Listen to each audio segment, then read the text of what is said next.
So now we want to discuss about F dash one. Discuss करना का मतलब ये हो गया कि भाई एग्जिस्ट कर रहा है तो वैल्यू बता दो, एग्जिस्ट नहीं कर रहा है तो बता दो। ठीक है, where F X is equal to fractional part of X. तो फ्रैक्शनल पार्ट ऑफ एक्स में X is equal to one पर फंक्शन डेरिवेबल है या नहीं है, ये हमको चेक करना है। ठीक है, तो अगर हम ग्राफिकली देखें यहाँ पर, तो ये हो गया आपके पास में एक्स एक्सिस। ठीक है, और ये कुछ हो गया आपके पास में वाई एक्सिस।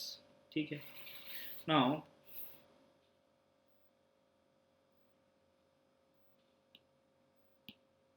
ये हो गया आपके पास में ज़ीरो। अब फ्रैक्शनल पार्ट ऑफ एक्स का ग्राफ 0 से 1 में इस तरह से आ जाएगा। 1 पर जो है वैल्यू ओपन आ गई, और 1 से आगे जो है वो ग्राफ इस तरह से बन जाएगा। ठीक है, ये लाइन जो है, ये लाइन हो गई आपके पास में y इक्वल टू 1। ये लाइन है x axis, that is same as saying y equal to 0। ये हो गया 1। ओके, अब हम क्या बोलते थे, जो हमारा पॉइंट ऑफ इंटरेस्ट है, point of interest is x is equal to 1। इसको अगर हम p पॉइंट से डिनोट करें तो p पॉइंट तो यहाँ पर आ गया, इसको हम बोल देते हैं p। ठीक है, अब ग्राफिकली देखना चाह रहे हैं तो P1 और P2 दो पॉइंट हम लेते हैं। एक लेते हैं P से आगे की तरफ fx पर, और एक लेते हैं P से पीछे की तरफ fx पर। तो आगे की तरफ हमने ये पॉइंट ले लिया, let's say this is P1, ये कॉर्ड आ गई बेसिकली एक, और P2 जो है वो पॉइंट हमने ले लिया यहाँ कहीं पर। ठीक है बात। अब आप देखो, जब आप x को जो है वो 1 की तरफ टेंड कराओगे राइट हैंड साइड से, तो ये जो P1 पॉइंट है ये P के साथ मर्ज होगा। तो ये जो लाइन है, ये लाइन है आपके पास में, वी नो कि ये जो लाइन है, ये लाइन है y is equal to X, तो ये जो लाइन है ये हो जाएगी y is equal to X minus 1। ठीक है बात। तो ये लाइन पर ही रहेगा जो कॉर्ड जो है, क्योंकि आप जब 1 की तरफ जाओगे तो P1 पॉइंट जो है वो P की तरफ जाएगा, तो इसी लाइन पर ही रहेगा। ठीक है, अब P2 की बात अगर हम करें, अगर हम इसको ज्वाइन करें यहाँ पर, जो P2 है इसको अगर हम ज्वाइन करके देखें, सो नाउ जब आप यहाँ पर, आप समझिए कि जब आप x को 1 की तरफ लेके जा रहे हो लेफ्ट हैंड साइड से जब जा रहा है, तो जो ये जो P2 पॉइंट है, ठीक है, जब आप इसको 1 की तरफ लेके जा रहे हो x को, ठीक है, तो ये जो P2 पॉइंट है ये किस तरफ मूव कर रहा है, देखो ये पॉइंट है, अब इसको आप यहाँ शिफ्ट कर रहे हो तो ये जो P2 पॉइंट है ये ऊपर की तरफ शिफ्ट हो रहा होगा, तो ये पॉइंट जो है वो इस तरफ जा रहा है। सो बेसिकली हम बोल रहे हैं कि ये जो लाइन है आपके पास में वो कुछ इस तरह से मूव कर रही है, और वो यहाँ पर मर्ज कर रही है, ये जो वर्टिकल लाइन है उसके साथ मर्ज कर रही है। तो P2 का जो स्लोप है, जो P2 लाइन है हमारे पास में यहाँ पर, ये जो लाइन है हमारे पास में, इसका जो स्लोप है वो हम क्लियरली देख सकते हैं, क्योंकि जो एंगल है इसका वो ऑब्ट्यूज एंगल है। ये थीटा जो है, थीटा जो है वो ऑब्ट्यूज है, थीटा इज ऑब्ट्यूज। तो ऑब्ट्यूज एंगल का tan अगर आप लोगे, अगर आर्गुमेंट में अगर ऑब्ट्यूज एंगल है तो ये वैल्यू क्या होगी, नेगेटिव होगी। और जब आप x को 1 की तरफ जा रहे हो, जब आप लेके लेफ्ट हैंड साइड से, तो ये जो लाइन है ये लाइन इस तरह से मूव करेगा ये पॉइंट, और ये इस वर्टिकल की तरफ जाएगा। ठीक है बात। तो ये वर्टिकल लाइन बन जाएगा, मतलब कि वर्टिकल लाइन का जो स्लोप है वो तो क्या होता है, नॉट डिफाइंड। वर्टिकल लाइन का स्लोप क्या होता है, नॉट डिफाइंड। और नॉट डिफाइंड होने के पीछे यहाँ पर रीज़न हम क्लियरली देख सकते हैं कि एंगल जो है वो ऑब्ट्यूज एंगल है। तो वो ऑब्ट्यूज एंगल से 90 डिग्री की तरफ जा रहा है, मतलब कि tan ऑफ 90 डिग्री इन्फिनिटी होगा, लेकिन ऑब्ट्यूज एंगल से जा रहा है मतलब कि नेगेटिव वैल्यू से जा रहा है, तो वो कहाँ जा रहा है, माइनस इन्फिनिटी की तरफ जा रहा है। तो अगर हम यहाँ पर ग्राफिकली अगर हम बात करें तो we can clearly see that slope of P1 जो है वो 1 है, और उसका जो लिमिटिंग वैल्यू है, limiting value of the chord PP1 जो है वो लिमिटिंग वैल्यू मतलब कि that is f of dash 1 plus, वो वैल्यू है 0, और slope of the cord PP2 जो है वो नेगेटिव चल रहा था, और इसका लिमिटिंग वैल्यू जो है उसकी अगर हम बात करें तो that is f dash of 1 minus is does not exist, and reason is क्योंकि वो माइनस इन्फिनिटी की तरफ जा रहा है, hence we can say that f dash 1 does not exist for y is equal to fractional part of x at x is equal to 1. I hope this is clear. ठीक है, otherwise अगर हम इसी बात को अगर हम जो डेफिनेशन के बेसिस पर अगर हम देखना चाहें, so we can easily see, let's से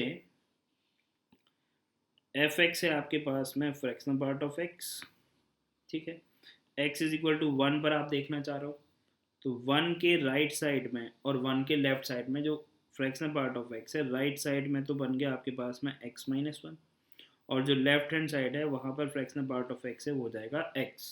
इसी वजह से डेफिनेशन अलग अलग है, इसी वजह से हमको RHD और LHD को सेपरेटली देखना पड़ेगा. ठीक है, देखते हैं. So RHD at x is equal to 1, that is f dash of 1 plus, which is same as writing limit h tending to 0 plus f of 1 plus h. So fractional part of 1 plus h minus f of 1, fractional part of 1 that is 0. किसी भी integer पर fractional part की जो value है वो क्या होगी, 0 होगी. ठीक है, डिवाइडेड बाय h. अब आप देखो 1 प्लस एच पर जो फ्रैक्शनल पार्ट है h जा रहा है 0 की तरफ. ठीक है, 1 प्लस एच का मतलब क्या हो गया, आप देखो ये हो गया आपके पास में फ्रैक्शनल पार्ट ऑफ x, ये हो गया आपके पास में 0, ये हो गया 1, और ये वैल्यू जो है ये हो गई वैल्यू 1 प्लस एच. अब 1 प्लस एच जो है ये x माइनस 1 है, तो 1 प्लस एच माइनस 1, तो 1 से 1 कैंसिल, तो क्या बच गया आपके पास में, केवल और केवल fractional part of h. Otherwise we can say that x plus n का जो फ्रैक्शनल पार्ट है वो x होता है अगर n इंटीजर हो तो. ठीक है, ये भी एक प्रॉपर्टी होती है. आई होप ये तो अपन को पता है. ठीक है, कैसे भी देख लो आप. तो क्या बच गया h, और h जा रहा है कहाँ पर, 0 की तरफ, 0 प्लस की तरफ, तो वो क्या हो गया, h बन गया. फ्रैक्शनल पार्ट ऑफ h अगर h 0 प्लस की तरफ जा रहा है तो वो फ्रैक्शनल पार्ट ऑफ x जो है वो x होता है, तो वो 0 हो गया. तो ये 0 हो गया आपके पास में. नाउ और ग्रेटेस्ट फ्रैक्शनल पार्ट ऑफ 1 कितना है, फ्रैक्शनल पार्ट ऑफ 1 जो है वो ऑलरेडी 0 है, तो ये 0 हो गया, ये वैल्यू भी 0 हो गई. तो अल्टीमेटली क्या आ गया आपके पास में, ऊपर में जब 0 ही बन गया तो ये आ गया आपके पास में 0. तो f डैश 1 जो है, f डैश 1 प्लस जो है वो 0 आ गया. ठीक है बात. अब हम बात करते हैं लेफ्ट हैंड डेरिवेटिव की. तो left hand derivative at x is equal to 1, f dash of 1 minus, तो f डैश ऑफ 1 माइनस का मतलब हो गया कि limit h tending to 0 plus 1 minus h. ठीक है, 1 minus h minus of fractional part of x at 1 divided by minus h. ये आ गया.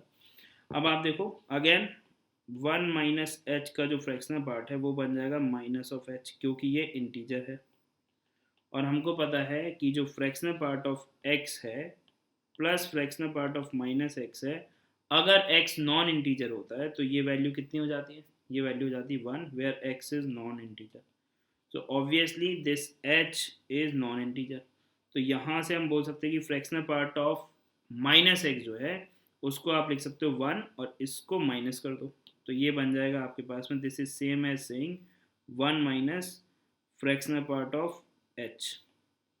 ठीक है, तो ये आ गया आपके पास में limit h tending to 0 plus 1 minus fractional part of h minus 0, क्योंकि ये वैल्यू तो क्या हो गई, ऑलरेडी 0 हो गई. Now this whole is divided by minus H.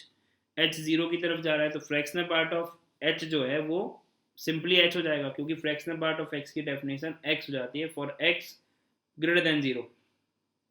ठीक है, तो ये आ जाएगा आपके पास में, ये जीरो हो गया, ये वन बच गया और यहाँ पे बच गया minus h where h tending to zero plus. So ultimately क्या आ गया आपके पास में, लिमिट आ गया, limit h tending to zero plus one upon minus h. H जा रहा है जीरो प्लस की तरफ में, तो ये जो है ये बन रहा है वन अपॉन और जीरो माइनस, तो one upon zero minus will tends to minus infinity. ये क्या आ गया, माइनस इन्फिनिटी. तो जो लेफ्ट हैंड डेरिवेटिव है वो आ गया माइनस इन्फिनिटी, जो राइट हैंड डेरिवेटिव है वो आ रहा है zero, hence they are not equal. Even minus infinity बोलने से बेहतर है हम इसको क्या बोलेंगे, दिस डज नॉट एग्जिस्ट. ठीक है, रीजन हमको पता है क्योंकि वो माइनस इन्फिनिटी तरफ जा रहा है. So we can say that f dash one does not exist. Hence fractional part of x के लिए हम बोल सकते हैं कि x is equal to one पर fractional part of x is not differentiable. So I guess this is clear.